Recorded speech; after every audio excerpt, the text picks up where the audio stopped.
using a strange device of self-filming. I need to get some knowledge. Self-promotion of yourself. We get some knowledge. What was it going on to the next? So, just to kick off this discussion, it has to be 20 minutes more or less, so that we have time for the closing discussion. Just wanted to give you a very short lecture, reading of what I have listened to this, as Lorenzo was pointing to this third mission of the school, and maybe specifically how schools of design can become actors on the territory. The first point is probably the different strategy of immersion. And the pro and contra of this different strategy of immersion. And I would like to quote you a civil servant, head of policy participation in Ghent, in the city of Ghent, with working since a long time on participation. And she was saying, what does it mean, participation? Everybody thinks that participation means to get people interested in what the city is doing, in the city affair. And she said, no, this is not that. It's to get the city interested in what people are doing. It's exactly the contrary.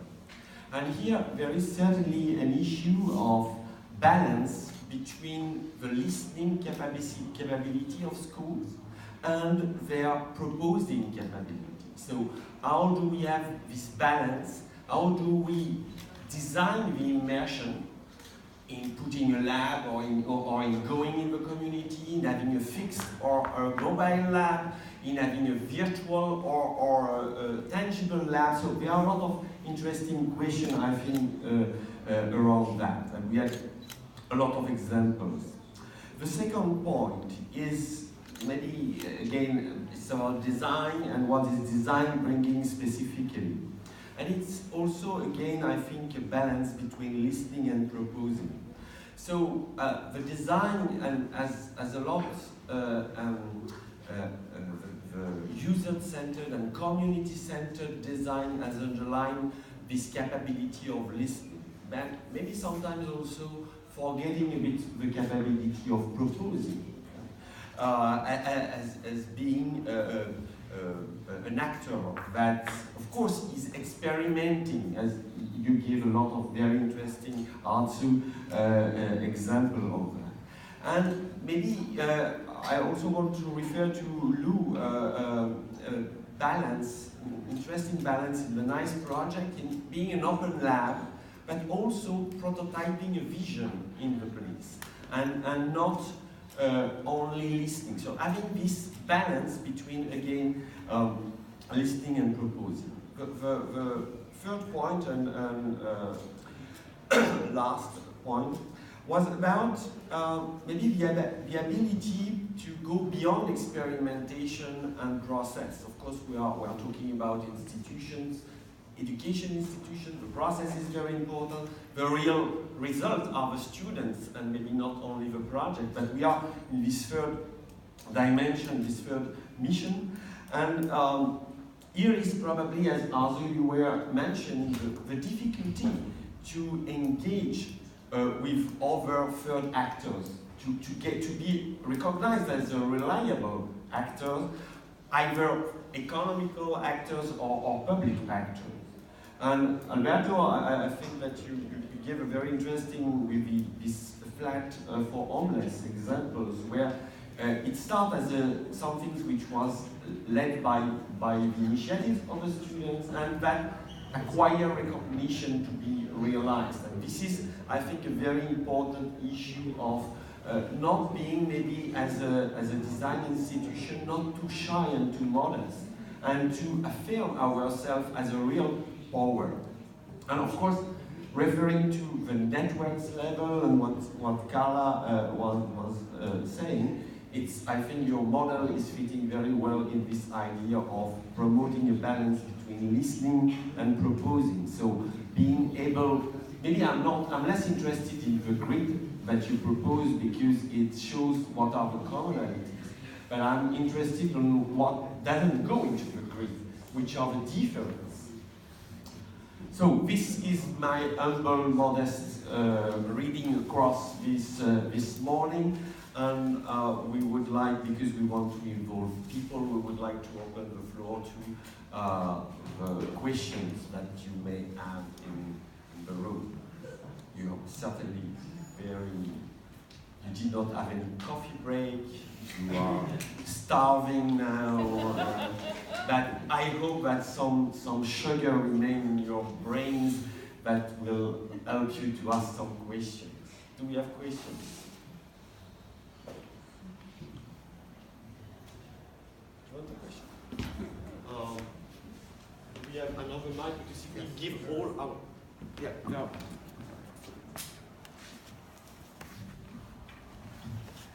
Thank you, me again.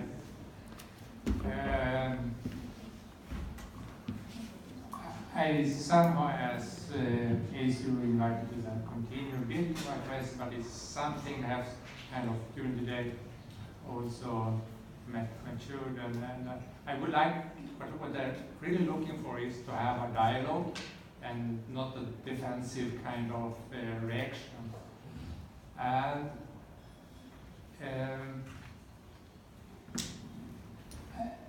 it's just that I remember the conference Arzu was very instrumental 10 years ago, which also had a CC name, Changing the Change in Torino, which I think was kind of fantastic event, fantastic title at least, and this kind of issues around climate change was much more present. So that is, I'm just would like to continue why has it disappeared.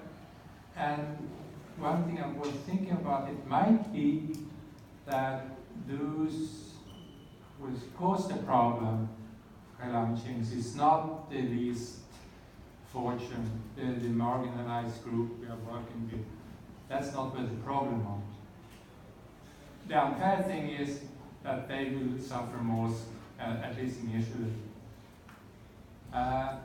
So how do we get all these things together?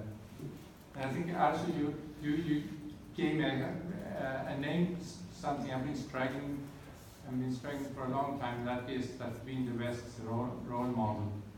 And it's kind of we are colonized, or we have spread it all over the world. You use the word westernized gentrification of mind. So I thought that might be, and that gentrification of the mind combined with the problem is not amongst the most poor, but they will suffer most, gives us a kind of a circle of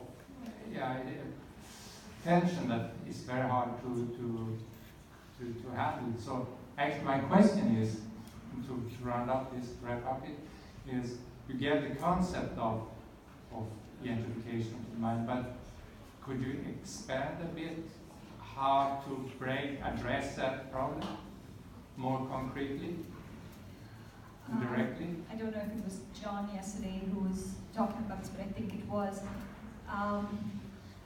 I struggle with this a lot because it's in many circles, and it's so pervasive, this gentrification of the mind. And I guess I'll answer this in two ways. Our attempt is to be cognizant and make visible and create opportunities for the linking of tacit place-based knowledge that exists within a community that is not valued anymore because there are new ideas that are overtaking certain ideas and practices that were more sustainable. So part of it is bringing this past, present, future, where the future is not completely delinked from the past, but is able to give value to knowledge that is not certified by an institution. So some of the things that we've been doing is running a whole range of workshops, and many people have been talking about this, but I think that this dynamic of tacit knowledge is one where we're really looking at people who have knowledge that is not valued, that is more sustainable. So that's one. The second thing is the fact that place in itself becomes the anchor. So the only way that I have found to create a crack in somebody's thinking is because the place offers contradictions to the way one thinks. And so using tools and strategies of design that anchor students in place has been the way to develop cracks in the thinking that is of a perception of gentrification, because place has all the contradictions in front of us, and it's the text that we should be reading. And once we're able to read that text of place, then we're able to have a conversation that challenges some of these ideas. So those are the two things that are, for me, research areas that I am personally pursuing. Just complementing what you have said, I totally agree. And I have the kind of experience on that. I did some exercise with students in places, and for some of them, of what kind of education they have, it was really difficult to really be embedded on where they live and change where they live, their everyday life. So I was shocked on how our education are not embedded them in their everyday life. So they are always working for others, for other contexts, for other, and so I think that I got your provocation, your question, but anyway, I think that we are talking a very basic level. You know, that they can just be agents of change where they are, and it seems quite obvious, but it was not. So that's why I'm just reinforcing what you said, that we need to develop this knowledge of saying, okay, my everyday acts of where I live and where people I know, and the difference I can have in this level can be highly educational. Yes, I totally agree. Reaction? Maybe there is also probably what you are pointing as a problem is maybe training this capability of anchoring, of anchoring in the place where you live, or maybe I would not be so severe on the fact of working for others or working for other places, because I think that designers and design students have this ability to anchor quite quickly into other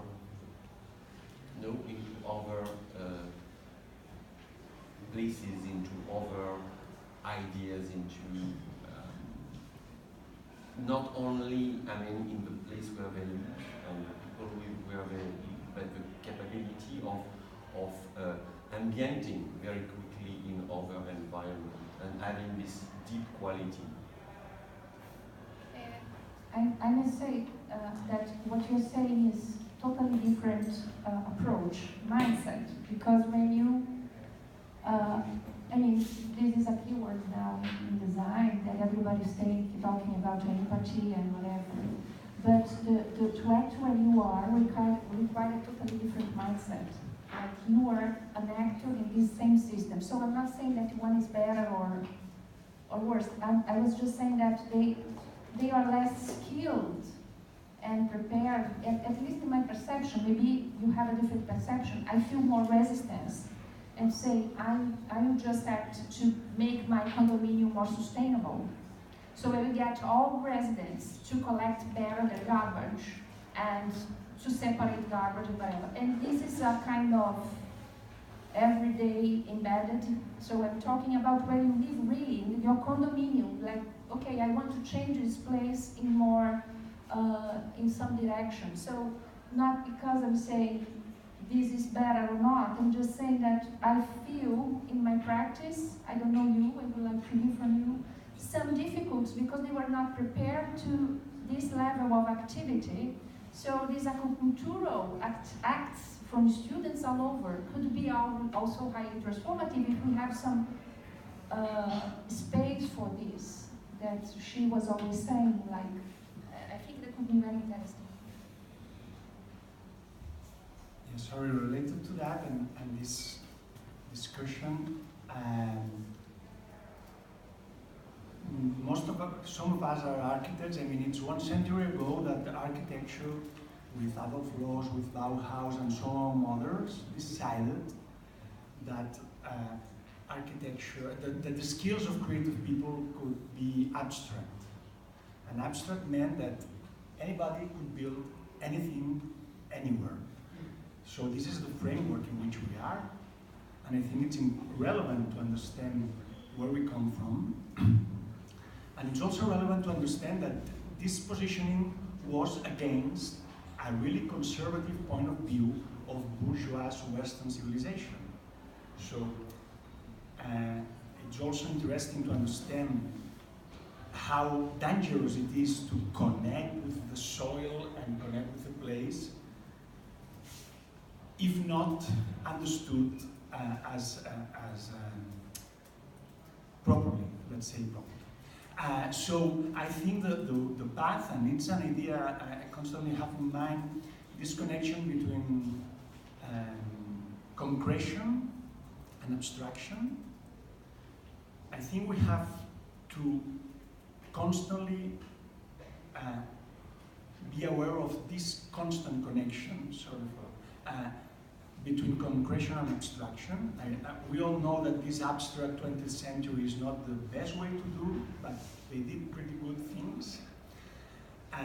But also we have to be aware of how really small and really concrete decisions can reinforce this idea of isolation, this idea of what I do in my condominium is what has to be done. So, I mean, I don't have the answer, but I think it's really important to have like this, let's say, vertical axis to connect. And I feel it in our students, 4-year students, need to go through concretion, and this is like a statement I usually say, need to go through concretion to act abstract again. I had a 6-year degree, architecture degree, that was completely abstract. I mean, I only draw, I only make renders, and I didn't touch a piece of wood in 6 years. They need to go through concretion, but remaining the horizon of big issues. And I think we have to be aware of this balance and this verticality.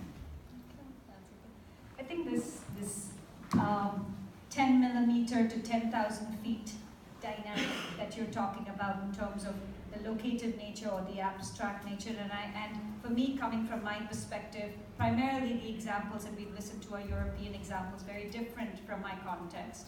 But in terms of the practice, we're doing very similar things. So the dynamics of what might work in terms of thinking about participation or engaging communities in some ways have their similarities, which can then get abstracted to processes and tools, and then what then becomes of the context. And I think that everything is in reaction to something else. I think that the dynamics of focusing back onto place is in response to the fact that our education system has completely detached us from place. So I think that this dynamic of the immediate and the focus of the on the ground and the abstract is an important one, and part of it is making that visible both in our tools that we're working with when we're working with students, is both the micro and the macro, and the importance of zooming out, because if I was to talk just about migration and the fact that most migration is climate change migration now.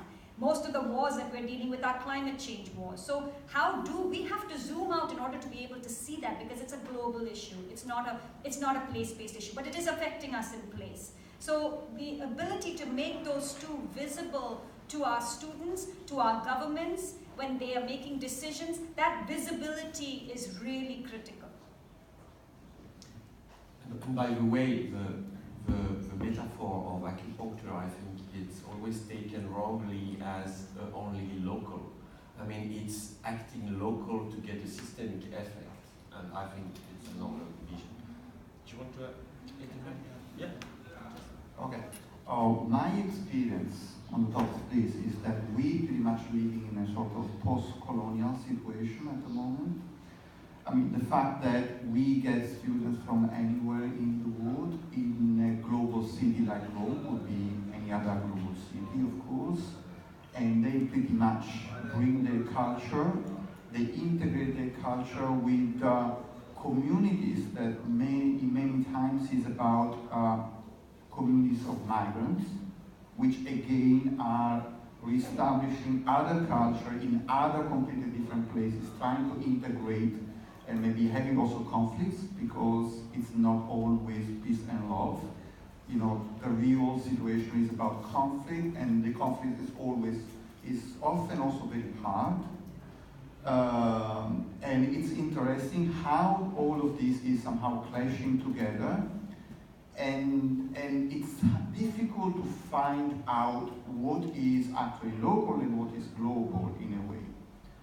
And what is interesting also that the educational model also somehow, which is, you know, taking into account the fact that you have to do with different cultures, and you have also to do with a culture which is also a local culture, but the way to being local is global, and the way to be global is local in a way. It is completely clashing with the old ideas of what we said in the international style of the modern movement, and then we had, of course, the postmodernism, which was somehow reevaluating the local, but the situation we have now is that all of this is the past. And I guess, you know, if I'm speaking with any of my students, they're not very interested in differentiating what is local and what is global. They don't have ideologies, and they want to find a real, valuable solution for what they, you know, facing now. Not maybe in 100 years, but now. They want a real local solution for fixing real problems. Does it make sense? Do we still have 5 minutes, 5-10 minutes? Some other questions maybe from the room? You're far away, Adam. Shout if you like.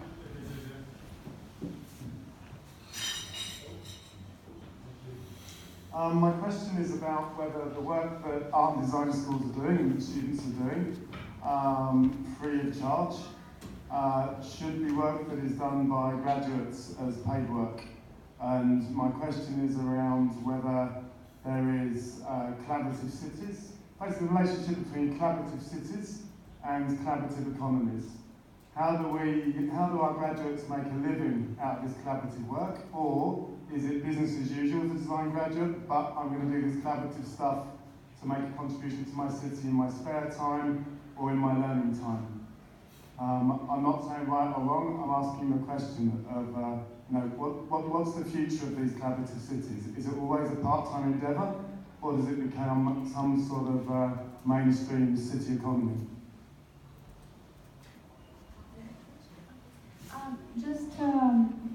This is a long time discussing question about this, and for the moment, in connection with what I have said, I think that in the moment your question is placed in a way that we are doing a kind of transition, right? So how we have educated students for a kind of economy, and how we can educate them for a new model, and how the schools can lead this.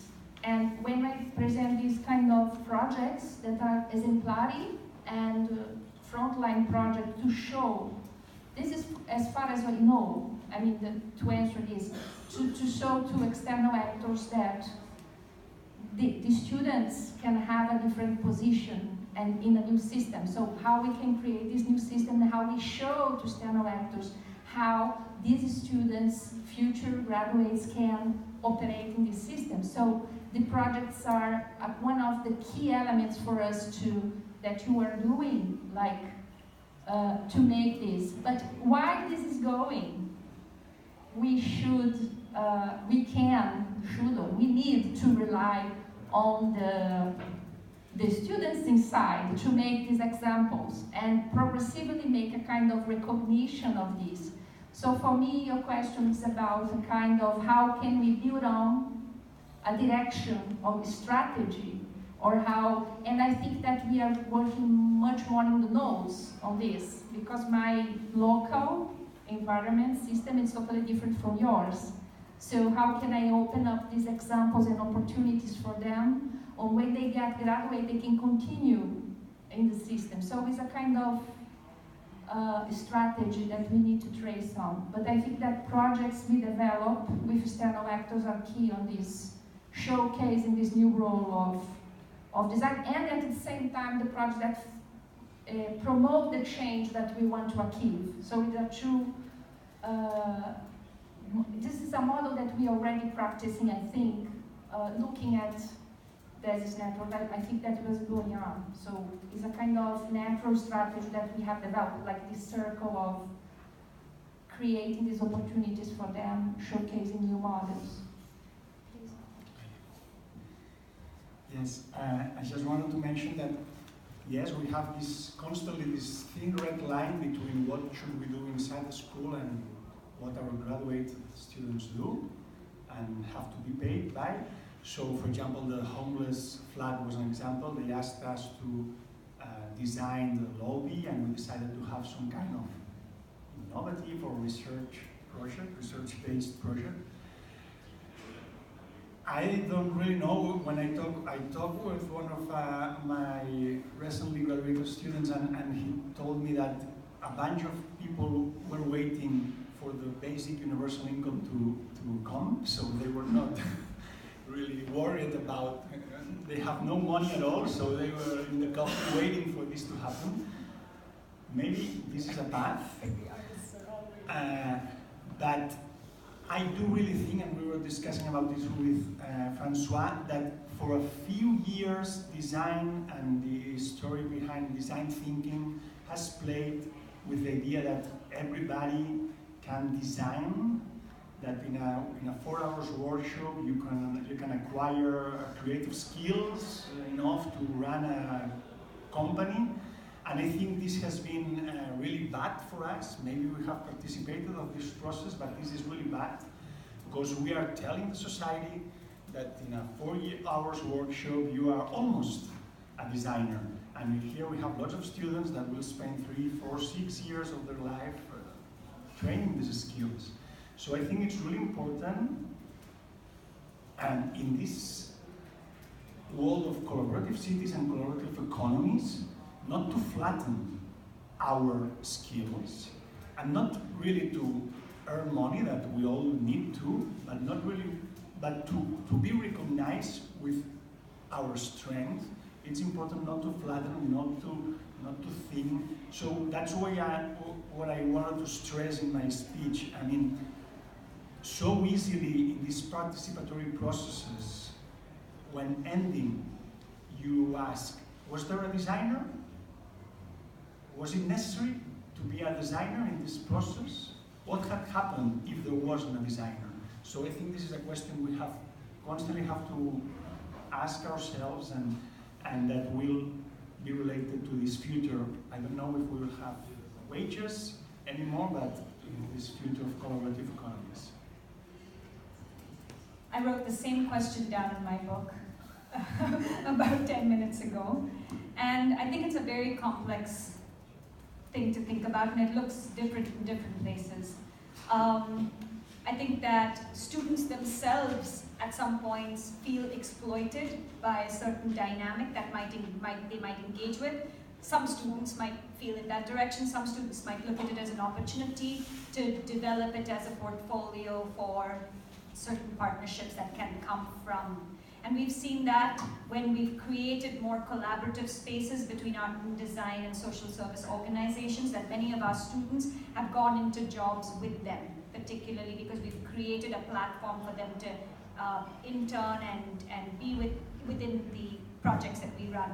So we're trying to figure out pathways in that direction. I think that the dynamics, and this was actually something that I was writing down from your talk, there's money, and where we find that money is really important, and how we allow our students to understand access to money is really important. So within India, every single company, and I don't agree with this, but this is the way that things work, have to do corporate social responsibility 2% of their profits. So there's tons of money there.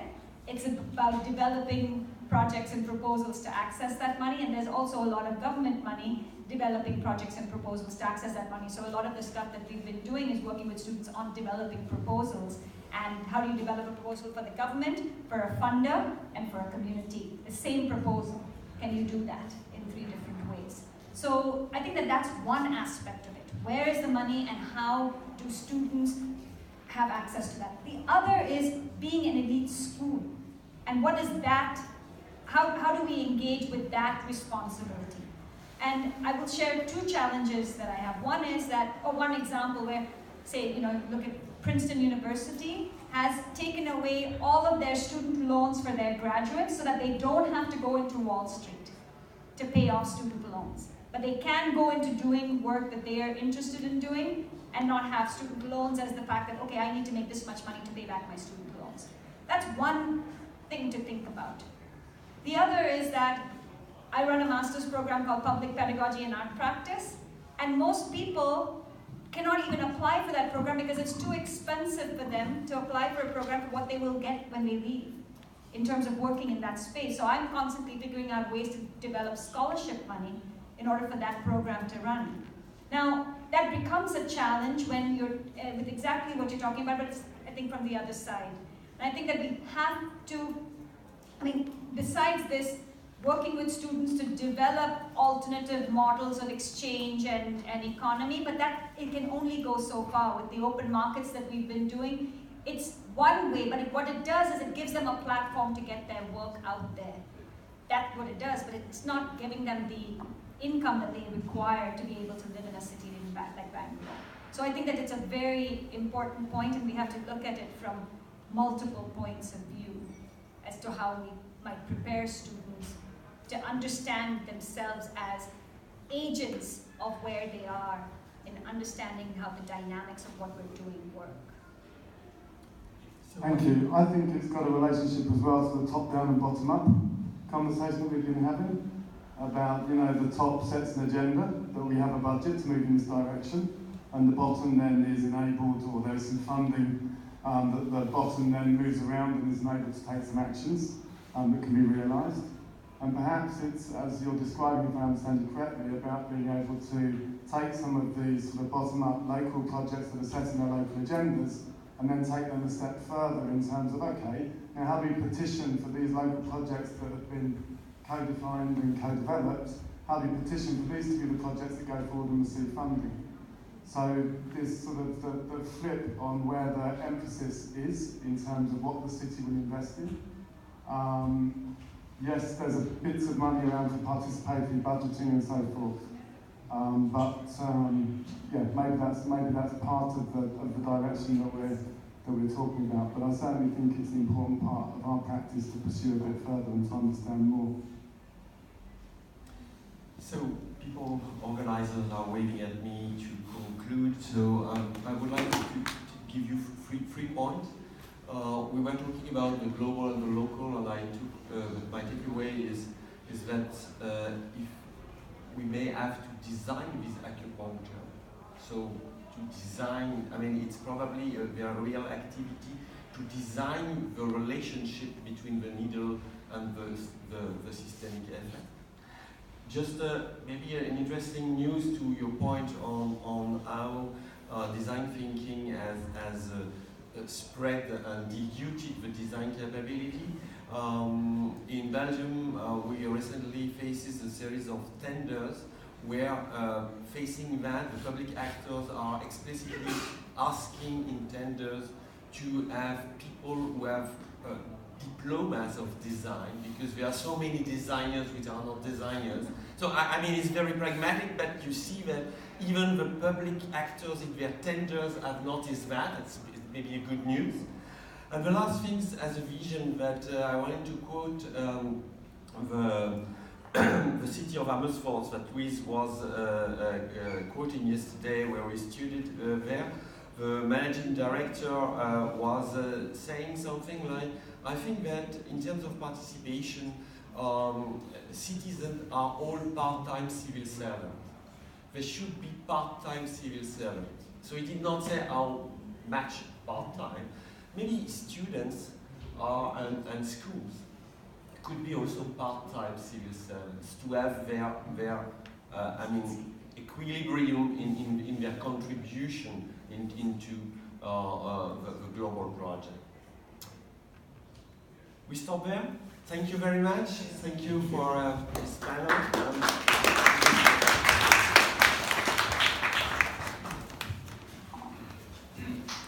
Good. So we are near to the conclusion. I think I would try